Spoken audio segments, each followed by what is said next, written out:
Hello and good afternoon. Thank you for watching UBC Television. My name is Wadulo Arnold and welcome to the lunchtime news. Now in our first story, the Electoral Commission maintains that cameras will not be allowed inside the polling stations during the 2021 general elections. The commission, led by the chairperson Simon Byabakama, made the remark while appearing before the Legal and Parliamentary Affairs Committee. Details follow. The Electoral Commission chairperson Justice Simon Byabakama and officials have appeared before the Legal and Parliamentary Affairs Committee, chaired by the Member of Parliament for West Budama County South, Jacob Oboth, to give input on the proposed electoral reforms. One of the contentious proposed amendments include a ban on the use of cameras of any kind or recording device inside a polling station, which the Commission says is intended to protect the privacy of voters. The sole purpose was not to gag the media or to hide anything from members of the public or the citizens of this country as to what is taking place at a particular polling station. Our main emphasis was to safeguard the sanctity of the secrecy of one's ballot. Given the indiscipline on some of us when we have some of these gadgets on the way we use them. The proposal attracted criticism from legislators on the committee. Mr. Chairman, I am asking him, has there been an incident of intrusion when somebody is voting in his basin? No.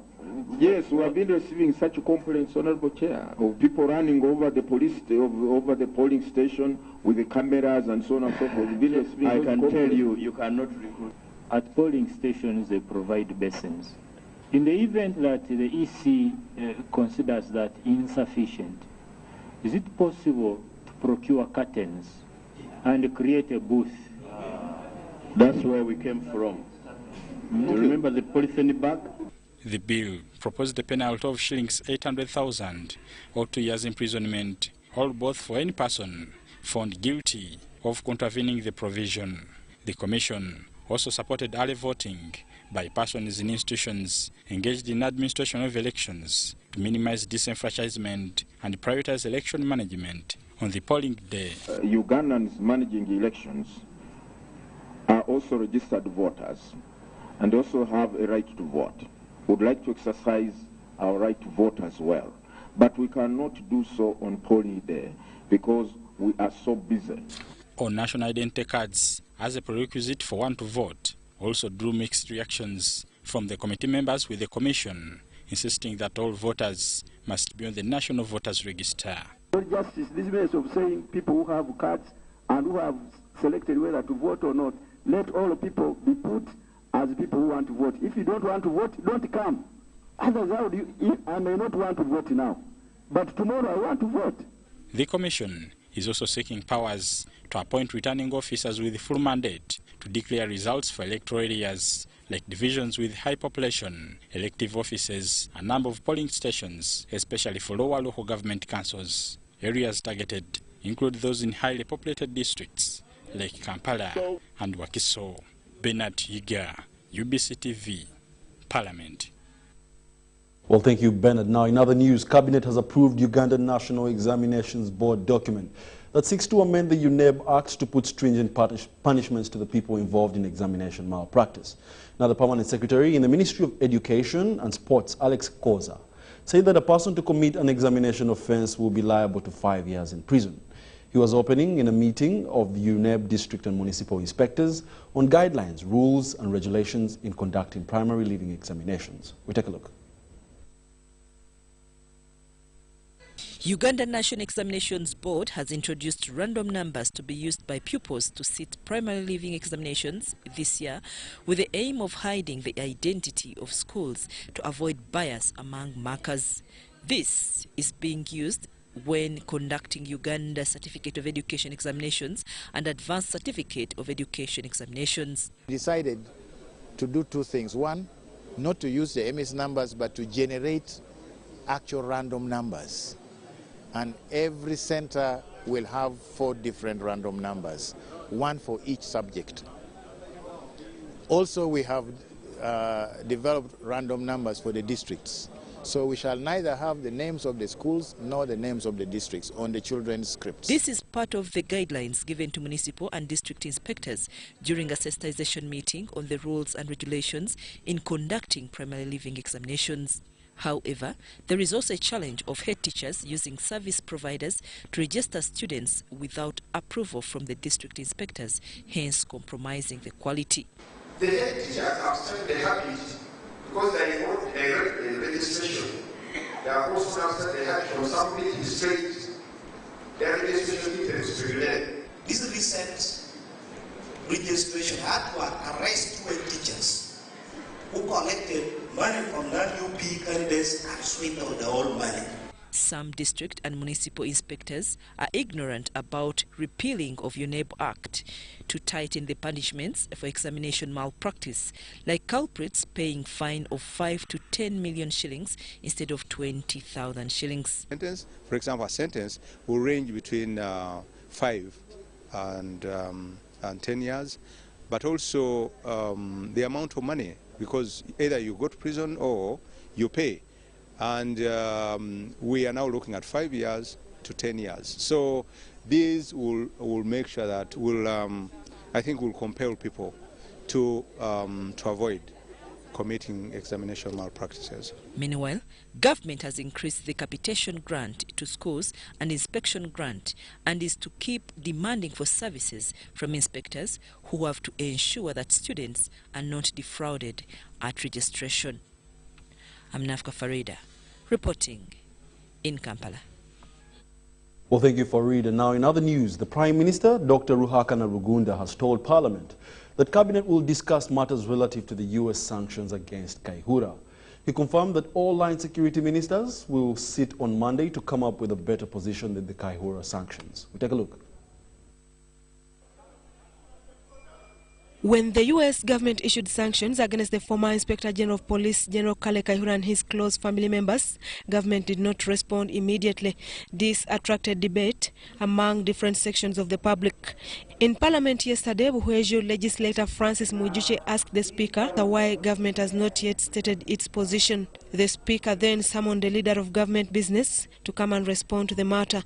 Today, the Prime Minister, Dr. Ruhakana Rugunda, told the Parliament that the matter will be handled at Cabinet level. That case or concern by the government, and we say it's a big one which you want to answer.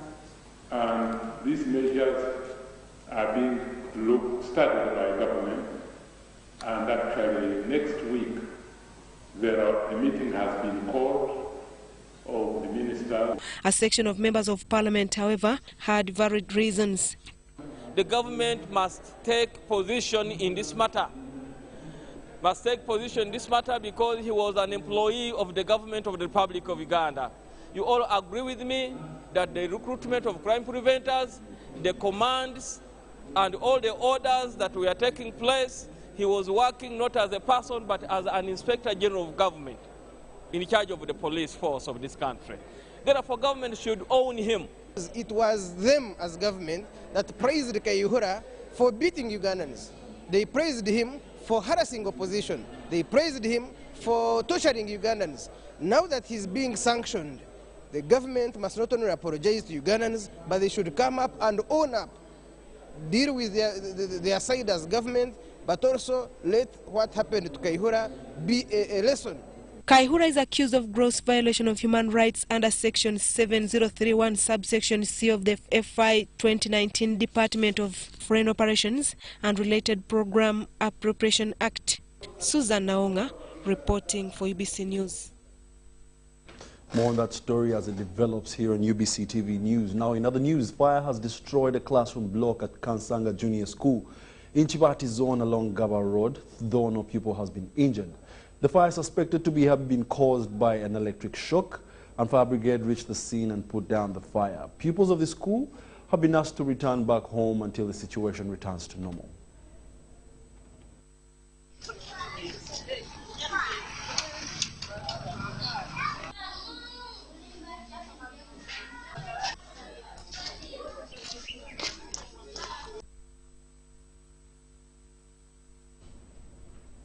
And now in other news, AMISOM Police is in the process of mentoring Somali nationals in policing skills as the deadline for the African Union mission troops to withdraw draws close. AMISOM's Police Operations Coordinator Daniel Ali Gwambal says that the mission currently targets recruitment of 32,000 Somali police personnel. Somali police force currently stands at slightly above 8,000. We take a look. Flanked by police patrol tankers are police officers from Uganda. They currently work in Mogadishu, Somalia's capital city. They are part of the African Union mission to Somalia, mandated to ensure peace and harmony. Basically, we are here to provide operational support to the Somali police force, and we do this in many ways. We do it in carrying out joint patrols.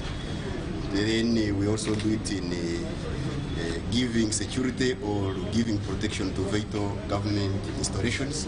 Whether day or night, these are charged with the responsibility of ensuring easiness in and around the main city. This they do through both night and day patrols. The relationship so far between we AMISOM police and the Somali police is good. The Wananchi or the local population is really receptive of us and they appreciate what we are doing. We do not have any serious issues with them. We do work jointly and we are doing it. Mentoring local Somali is one of their mandates as natives prepare to take on the policing mantle. This is done to ensure preparedness as AMISOM withdrawal draws nearer. We still have at least some period of time to get to that. And then with the recruitment drive that we are doing now, currently, we should be able to meet that target. The readiness of this move is, however, in doubt, as the required number of locally recruited and trained police officers is still below average. If we are to generate the required forces, which is 32,000, isn't it, before then, and definitely, I believe, with their population and with the number of these 32,000 men, that is inclusive of both the police, the military, and other security forces within Mogadishu. If these particular numbers will be reached before then, they should be able. Police work under African Union mission to Somalia integrates the military, police, and Somali forces to ensure efficiency. Uganda is among the police contributing countries, alongside Kenya, Zambia, Nigeria, Ghana, and Sierra Leone. Henry Okurut, UBC. Culture and language play a fundamental role in the existence and survival of communities, particularly for social cohesion, solidarity, identity, trade, and economic development. Now, the National Council of Kiswahili counts with great benefits to the East African Community member states, especially in transacting business. This follows the September 9th resolution by Cabinet to establish the National Kiswahili Council. We'll take a look. On 9th September, Cabinet approved the establishment of the National Kiswahili Council in fulfillment of the EAC protocol to have the language across EAC countries. Specifically, Article 137, Section 2 of the Treaty of the EAC states that Kiswahili shall be developed as a language of communication in the East African Community states. In this regard, Uganda is obligated to establish the National Kiswahili Council since it's a signatory on the protocol. The protocol places commitment and obligation for each of the partner states to establish a National Kiswahili Council as a main channel for participation and promotion of activities of the Commission. What remains is for Parliament to enact the laws prescribing usage in fulfillment of Article 6, Section 2 of the Constitution. While this article provides Kiswahili as the second official language in Uganda, the National Curriculum Center has placed it among optional subjects. Even now in secondary, senior 1 and 2, they do learn Kiswahili. It's compulsory. It's only optional senior 3 and 4. But we are going to put a lot of mechanisms and encourage using it up to senior 6, and perhaps everybody to learn it. Minister Mutuzo urges media houses to create Kiswahili programs and teach Ugandans the language. I want to encourage the media fraternity, both government and private media, to allocate time for Kiswahili learning and communication. In the 70s and 80s, Kiswahili was used by soldiers to intimidate citizens. To date, Kiswahili is used by 60% of African people. The establishment of the Kiswahili Council is not intended to replace or substitute other national language of national heritage, but rather enhance benefits of integration. Mtonyi Hilda, UBC. And now in other news, the West Budama South MP Jacob Oboth has stunned fellow legislators after he complained about Ginger Road. The complaint came during a period of issues of no national importance. Oboth is the chairperson of the Committee on Legal and Parliamentary Affairs. Let's take a look. That one of the family planning methods is to take people living in Chireka beyond going to Mukono site. One, you leave very early, no morning glory. You come back very late. West Budama legislator Jacob Oboth has protested government's delayed construction of shilling 3.6 trillion Kampala-Jinja Express Highway, which is expected to become a major gateway for all imports and exports. Oboth further wondered why government was resorting to public-private partnerships. This was during plenary session as Speaker Rebecca Kadaga called upon legislators to discuss issues of national importance. If that is the plan, we need to know. To reduce, in fact, if you not produce children, don't stay that side. We need to know whether the Ministry of Finance is planning against people from that side. 85 kilometers. Construction of 85 kilometers. We've approved the loans here for other things. If you want one of the things to fail of that magnitude, take it to PPP. PPP is still a struggling source of financing.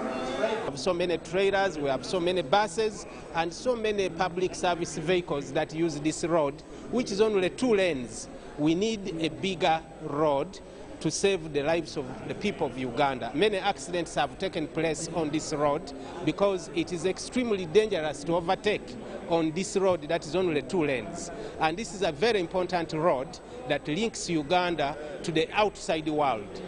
Bunyele West MP James Waluswaka first raised the matter, questioning why government is shifting from the initial arrangements. Things of Eastern come here, finance, yes, up to now, Busoro Hospital, the money is there and the rules have not done anything. For the party, if you want us to be under rule here, Minister, please. So, Madam Speaker, I think the Prime Minister should come and give a statement on this point of the Eastern Road. It's a very important road. Who is going to invest in the road?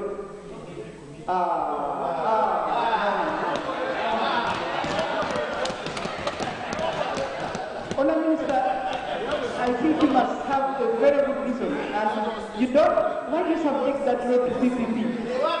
Who is going to offer to put money in that road? No, it's not a road. Meanwhile, State Minister for Planning David Bahati requested for more time to consult and return with a comprehensive statement on Kampala-Jinja Expressway. The answer to the question which has been put here is whether Kampala-Jinja Express highway is still a priority of government, or we have shifted the priority. It is still a priority for government. What we have not concluded is how it's going to be financed. This report was compiled by Gloria Guitabinji for UBC News. Let's now take a quick break and be back with more lunchtime news. Please.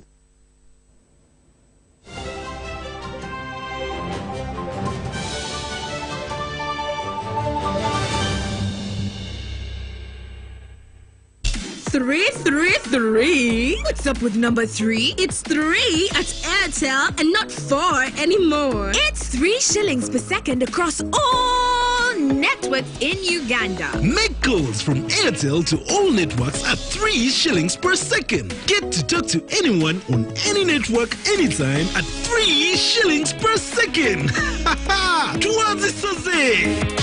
Airtel, the smartphone network. Airtel is regulated by Uganda Communications Commission. Every dream has a challenging journey. Ours began in 1998 with a mission to drive the development of a robust communications sector in Uganda.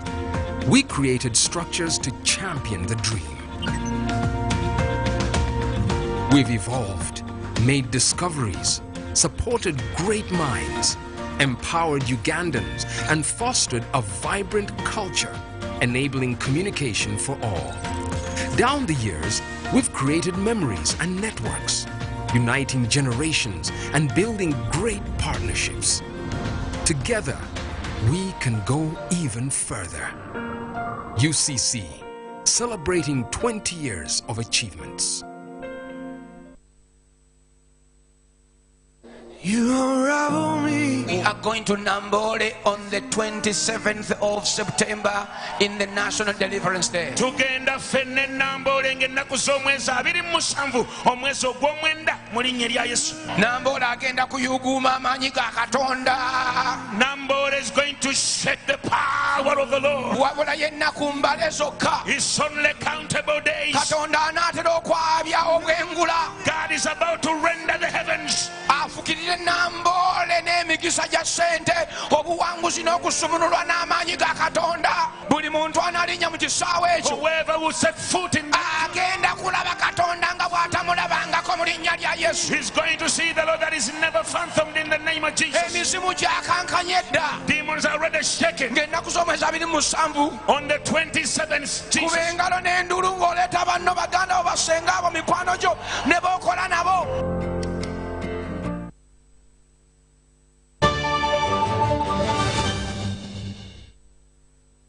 Welcome back. You're still watching the lunchtime news here on UBC TV.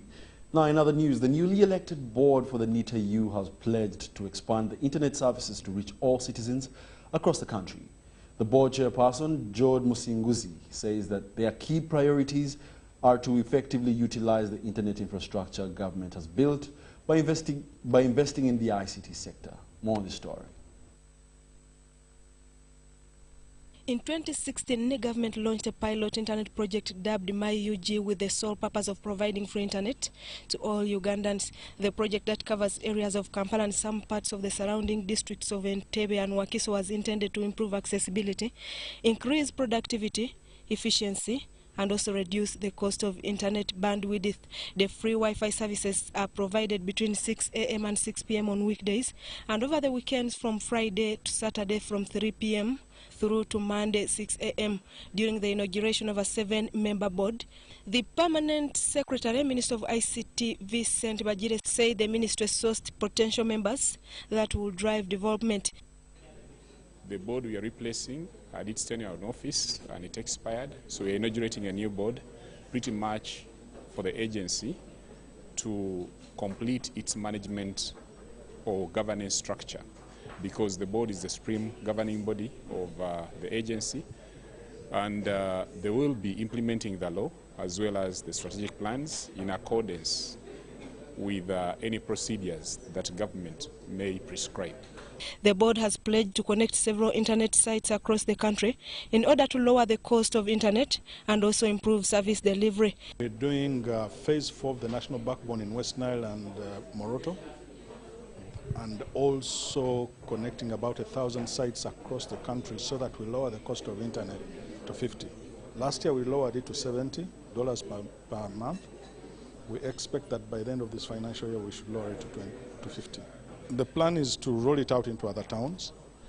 We're working on that plan, and by the end of financial year I think we'll go to Jinja, Entebbe, and so on.